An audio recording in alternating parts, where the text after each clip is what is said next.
మీరు ఇంజనీరింగ్ చేశారా? జాబ్స్ కోసం సెర్చ్ చేస్తున్నారా? 3600 మందికి పైగా స్టూడెంట్స్ కి జాబ్స్ వచ్చేలా చేసిన కోడ్ జ్ఞాన్ 100 డేస్ సాఫ్ట్వేర్ కోర్సులో జాయిన్ అవ్వండి. మీ కెరియర్ ని బిల్డ్ చేసుకోండి. సార్ నమస్తే సార్ రామచంద్రమూర్తి గారు. నమస్తే విష్ణు గారు. రామచంద్రమూర్తి గారు, welcome to Vishnu talks. Thank you sir, thank you. Sir Ramachandramurthy గారు, ఈ మధ్య ఒక 4-5 రోజుల నుంచి బంగారం ధరకి సంబంధించిన ఒక వార్త బాగా వైరల్ గా మారుతుంది. బంగారం ధరలు 56,000 రూపాయల వరకు రాబోతున్నాయి. అదేవిధంగా 38% పైగా బంగారం ధరలు పడబోతున్నాయి అంటే కూడా రకరకాల వార్తలు వస్తున్నాయి. ఆల్మోస్ట్ ఇప్పుడు బంగారం ధర 24 క్యారెట్లు 10 గ్రాములు 90,000 రూపాయలు ఉన్నాయి.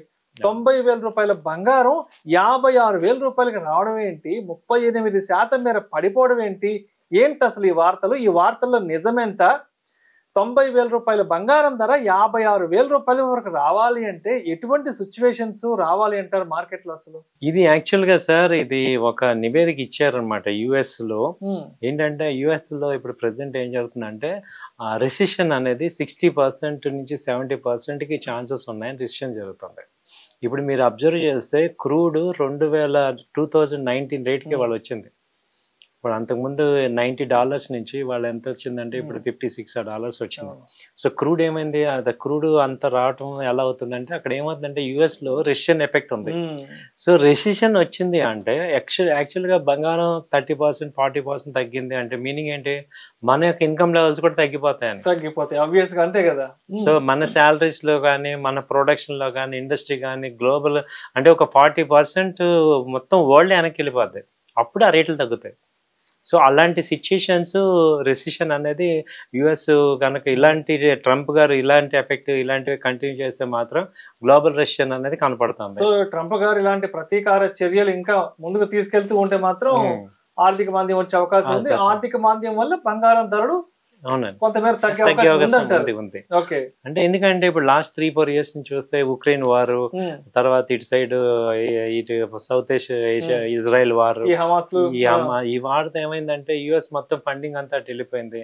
యూకే యూరోప్ పరిస్థితి కూడా అంతా డౌన్ అయిపోయింది. సరే ఇంక ఎక్కడ గ్రోత్ కనపడట్లా, ఓన్లీ ఏషియన్ కంట్రీస్ లో తప్ప మిగతా ఎక్కడ గ్రోత్ లేదు. కాబట్టి ఏమైపోతుందంటే ఇక ఒకసారి ఈ ట్రేడ్ వార్ కూడా స్టార్ట్ అయిపోయి హై రేట్స్ టారిఫ్స్ పెట్టారంటే ఏమైంది? ఇన్ఫ్లేషన్ విపరీతంగా వెళ్ళిపోద్ది. దాంతో రెసిషన్ వచ్చేస్తుంది. క్రూడ్ తగ్గిందంటేనే మీనింగ్ ఏంటంటే ఇన్ఫ్లేషన్ మెయిన్ రెసిషన్ స్టార్ట్ అవుతుంది. అంతర్జాతీయంగా క్రూడ్ ఆయిల్ ధరలు చాలా వరకు తగ్గాయి. ఆల్మోస్ట్ ఒక 6 years వెనక్కి వెళ్ళిపోయింది. దాని ఇండికేషనే ఇప్పుడు ఏమవుతుందంటే రెసిషన్ తగ్గింది. రెసిషన్ రావడం వల్ల ఏమవుతుందంటే మనకి పనులు ఉండవు, ఇక వర్క్ ఫోర్స్ అంతా లేబర్ మన 2008 లో అలాగే జరిగింది కదా. సో ఆ ఎఫెక్ట్ కూడా మీరు బంగారం తగ్గకూడదని చూడాలి. ఎందుకంటే బంగారం తగ్గితే అందరం తగ్గిపోతాం. అది సో మొత్తం ఆల్ ఎకానమీ తగ్గిపోద్ది అనమాట. అంటే పర్చేసింగ్ పవర్ ఉంటేనే కదా బంగారం రేటు. సో మనీ రొటేషన్ ఉండాలి కదా, ఉండాలి. సో పర్చేసింగ్ పవర్ తగ్గిపోతుంది. సో దానివల్ల ఏమవుతాయి, మనకు కూడా మార్కెట్ లో మనీ రాదు. మనీ రాకపోవడం వల్ల అన్ని తగ్గుతాయి. సో మన ఇన్కమ్ లెవెల్స్ కూడా తగ్గిపోతాయి బాగా. సో దాని అది వాళ్ళు అనలైజ్ చేశారనమాట. ఇలాంటి ఛాన్సెస్ ఉన్నాయి. దీనికి ఒక 30% ఛాన్స్ ఉంది వాళ్ళు యుఎస్ వాళ్ళు చెప్పింది. మన వాళ్ళు ఏంటంటే దాన్ని ఆ ఒక్క పాయింట్ పట్టుకున్నారు. దాని వెనక ఎటువంటి కారణాలు ఉన్నాయి, ఎటువంటి కారణాలు కనుక తోడైతే ఇంతవరకు వచ్చే అవకాశం ఉందని చెప్పట్లేదు.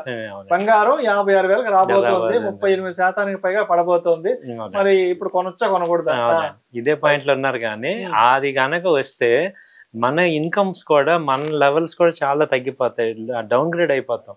కాబట్టి ఏంటంటే రావాలని కోరుకోవద్దు. ఎందుకంటే మనకి ఇప్పుడు ఆల్రెడీ ఇవాళ 1 lakh శాలరీ 2 lakh శాలరీ చాలా మంది ఉన్నారు. ఈ స్టేజ్కి రావడానికి ఒక 20 ఏళ్ళు వర్క్ చేసాం మనం. సో అంత ఒక 20 ఏళ్ళు వర్క్ చేస్తే అంటే ఒక జనరేషన్ వర్క్ చేయగలిగితే వాళ్ళు వచ్చింది. మళ్ళీ ఎక్కడి నుంచి వెనక్కి వెళ్ళిపోతే ఇంకా అదే జరుగుతుంది అనమాట. మనకి ఆ పర్చేసింగ్ పవర్ వచ్చింది కాబట్టి అది ఇండికేషన్. అంటే ఇప్పుడు 56,000 ధర అంటే దగ్గర ఒక 10 years వెనకెళ్ళిపోయినట్టే. గోల్డ్ 10 years వెనక్కి వెళ్ళిందంటే మనం 15 years వెనక్కి వెళ్తాం. కాబట్టి ఇప్పుడు ఒక పక్క మీరు చూస్తుంటే రియాలిటీ ఆగిపోయింది. ఇప్పుడు అది కూడా బాగా పీక్ లెవెల్కి వెళ్ళి ఆగిపోతుంది. సో ఇప్పుడు కూడా సేమ్ అంటే దీన్నే రెసిషన్ అంటాం అనమాట. అంటే యాక్టివిటీస్ కనుక ల్యాండ్ బయింగ్ పర్చేజింగ్ కానీ వెహికల్ పర్చేజింగ్ కానీ లేక జాబ్స్ అన్ఎంప్లాయ్మెంట్ కనుక లే ఆఫ్లు జరుగుతుంటే ఇక రెసిషన్ స్టార్ట్ అవుతుంది. ఒక్కసారి యుఎస్ స్టార్ట్ అయిందంటే దాని ఎఫెక్ట్ అన్నిటి మీద పడుతుంది. కాబట్టి అలాంటి రాకూడదనే కోరుకోవాలి. సో బంగారం అంటే ఇప్పుడు మళ్ళీ నిన్న 2000 పెరిగిపోయింది. సో ఛాన్సెస్ అయితే తక్కువ ఉన్నాయి సార్. సో అందరూ బాగుంటేనే అన్ని వ్యవస్థలు బాగుంటాయి, అన్ని వ్యవస్థలు బాగుంటేనే అందరం కూడా బాగుంటాం, మన డబ్బులు కూడా సేఫ్టీ ఉంటుంది. ఇంకా అదే విషయానికి వస్తే ఇంకా సిల్వర్ విషయానికి వస్తే 1,05,000 వరకు వెళ్ళిపోయింది కాబట్టి రాబోయే రోజుల్లో ఇప్పుడు సిల్వర్ లో ఇన్వెస్ట్మెంట్ చేసుకోవాలి అనుకున్న వాళ్ళు, అదే విధంగా సిల్వర్ కి సంబంధించి ఫిజికల్ గా కాకుండా ఇక వేరే ఇతర ప్రత్యామ్నాయ మార్గాల్లో పెట్టుబడి పెట్టుకోవాలి అనుకున్న వాళ్ళకి మీరేం చెప్తారు? ఇప్పుడు సిల్వర్ ఈటీఎఫ్ ఉంది, సిల్వర్ బీస్ ఉన్నాయి, అలాగే సిల్వర్ మ్యూచువల్ ఫండ్స్ ఉన్నాయి.